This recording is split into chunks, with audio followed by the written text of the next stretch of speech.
aspects of monadic spirit are personified as Haggai, passive, Joshua, active, with Zerubbabel as the middle term from which the other two issue and into which they merge. For the central majesty is in one of its aspects silent and withdrawn, and in the other functionally active and compulsive. So too, with the triad of sojourners at the other pole.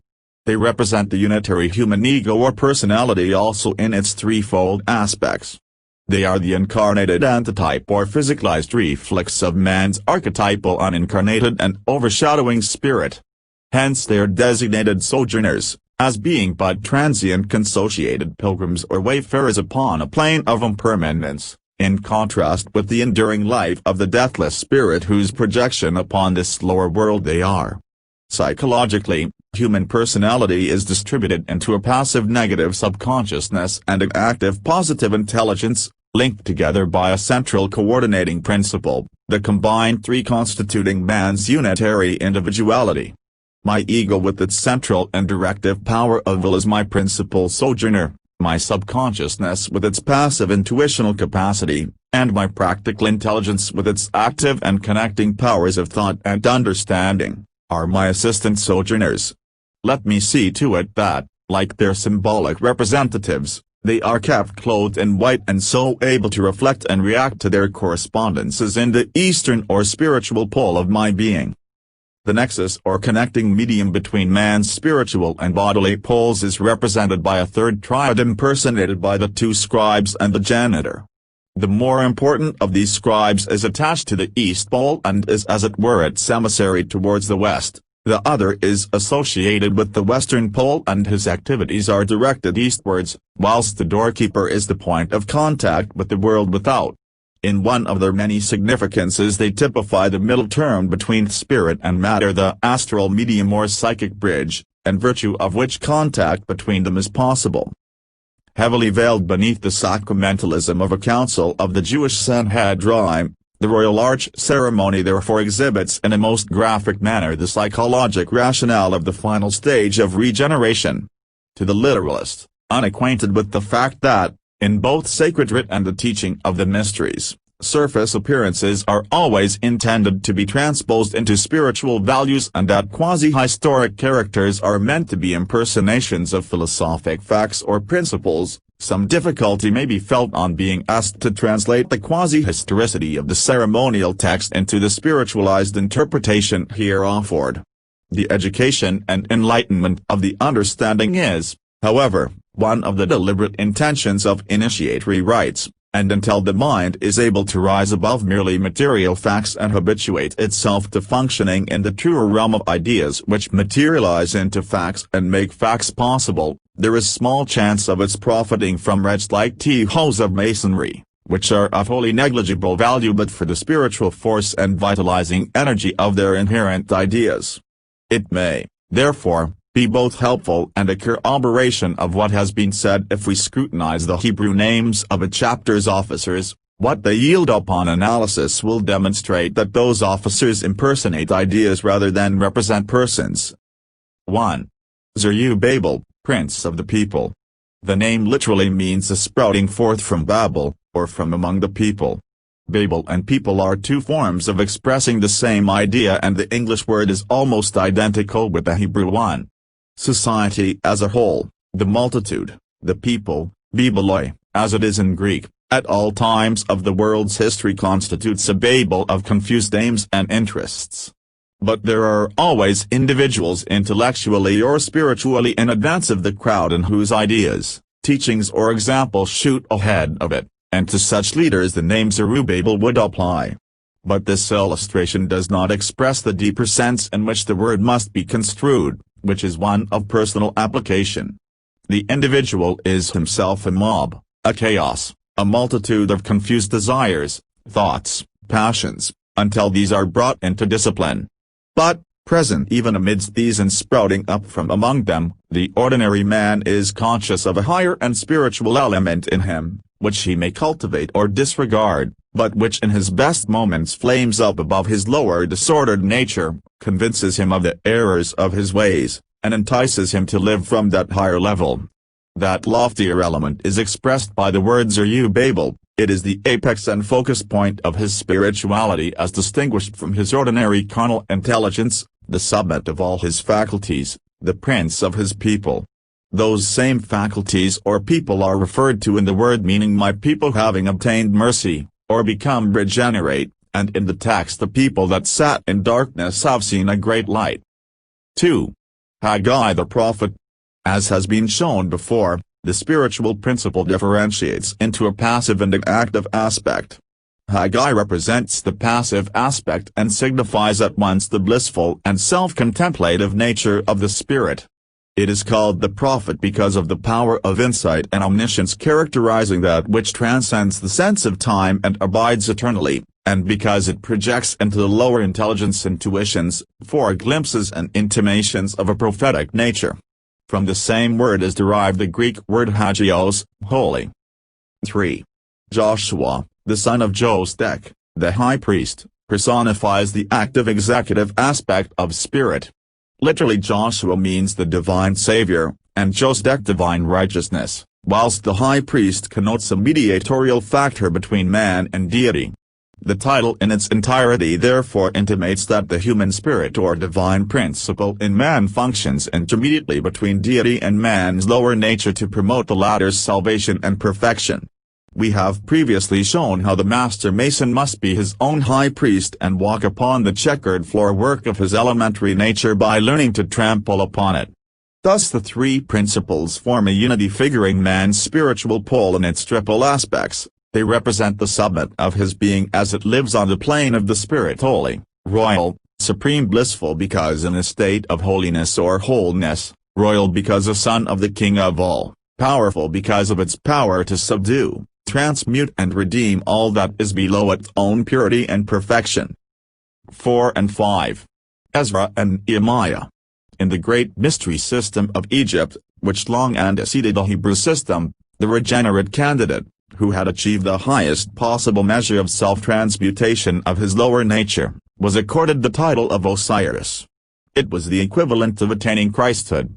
The nature of the perfectioning process and the rituals and connection therewith are, thanks to certain modern scholars, available to us and are recommended to the student who desires to know how arduous and real that process was and the extremely high degree of regeneration aimed at.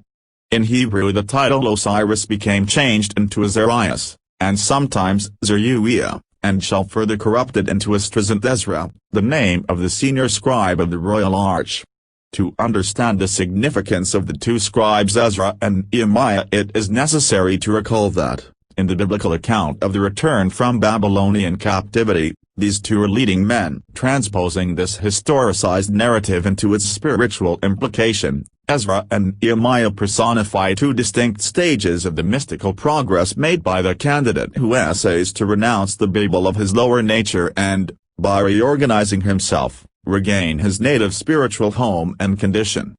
Nehemiah, whose place in the chapter is in the southwest, is a figure of a certain measure of that reorganization and return. Like his biblical prototype, he symbolizes the candidate engaged in rebuilding the wall of Jerusalem, and occupied in the great work of self-reconstruction, from which he will not be beguiled into coming down by the appeals and blandishments of the outer world. Ezra, whose position is in the northeast, indicates a much more advanced measure of progress from west to east. The discerning student who will peruse the biblical books of Nehemiah and Ezra, including the apocryphal books of Esdras, in this light, and with this key to their true purport, will not fail to profit by the instruction they will yield. Hence too they are called scribes, both of them are recorders of, and testifiers to, distinct but representative experiences encountered in the inner man at different stages of the great work of self-integration and journeying from a Babylon condition to the spiritual Jerusalem. Here we bring to an end our examination of the true meaning and purpose of the Royal Arch ceremony.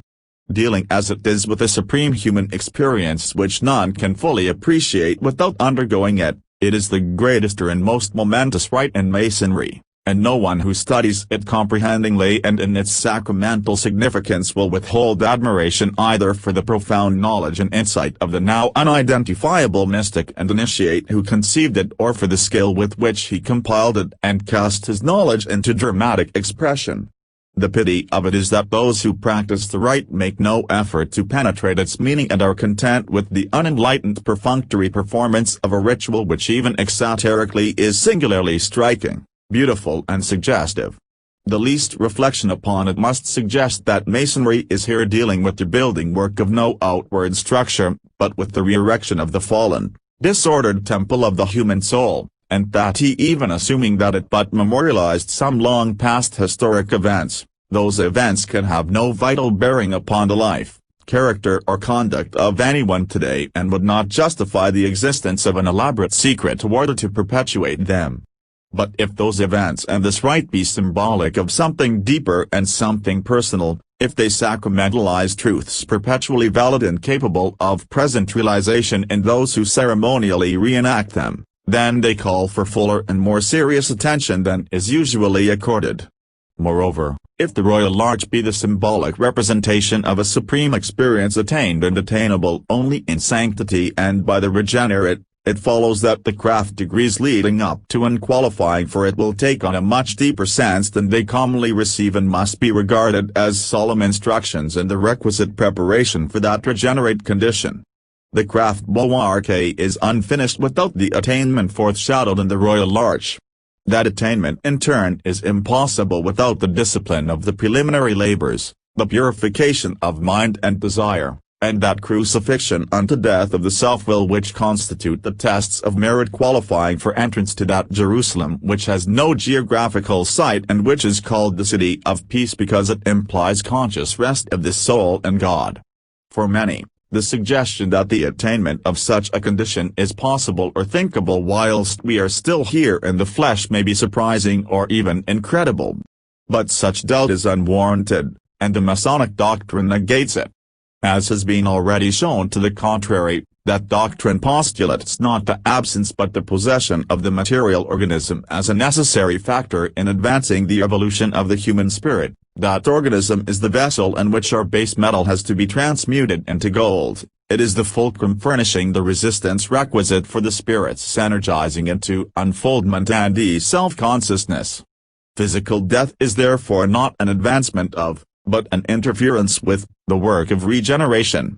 The night cometh when no man can work, and when the soul merely passes from labor to refreshment until recalled to labor once more at the task of self-conquest.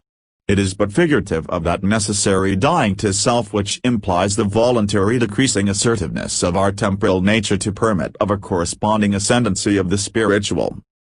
But if in the hands of its present exponents Masonry is now rather a dead letter than a living effectual initiatory rite capable of quickening the spirituality of its candidates, it still remains for the earnest and perspicuous aspirant to the deeper verities and instructive economy of the science of self-gnosis and regeneration. For such these papers are written, that they may both learn something of the original design of the order and educate their imagination in the principles of that science. And to such, in conclusion, may be commended that temple hymn of the Hebrew initiates, which of all the Psalms of David refers with most pointed reference to the subject matter of the supreme order of the Holy Royal Arch of Jerusalem and the personal attainment of the blessed and perfected condition which that title implies. I was glad when they said unto me, Let us go up into the house of the Lord, our feet shall stand within thy gates, O Jerusalem.